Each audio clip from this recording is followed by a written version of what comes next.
sendo uma promessa cadena de 5 estrelas para estabelecer em nossa isla después com nossa vida país Aruba, Hyatt Regency não somente a percurar para desenhar a indústria turística de nosso país, mas também a criar talento na novo dentro do turismo. Ma comencé na Hyatt na ano 21 as assistant server. Algo de lo cual me acorda da cuán great Hyatt estaba atrás conmigo. Pues yo comencé a trabajar sin papi inglés.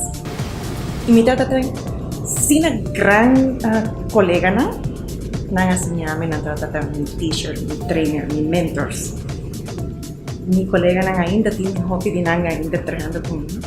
Y nada acorda como começar. Ora ma começa a trabalhar. Assim, ela começou não somente trabalho, sino a ter vida nova. A começar no ano 1991 como waitress. A estudar na Argentina e agora chega back Hyatt a volver a abrir braço a pé. She has been very creative in everything that she does.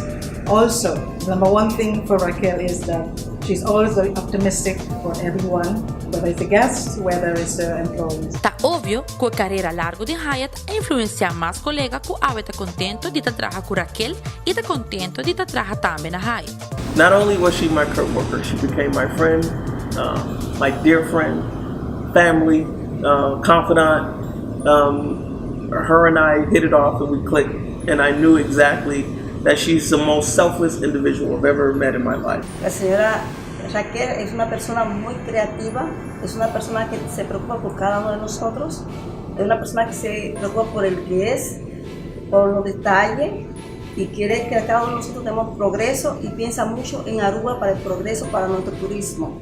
AHATA está orgulloso de su miembro Hyatt Regency Aruba Resort Spa en Casino y está contento que aporte substancial que o turismo está haciendo en vida de cada que está trabajando en indústria dinámica aquí. A mí, está turismo.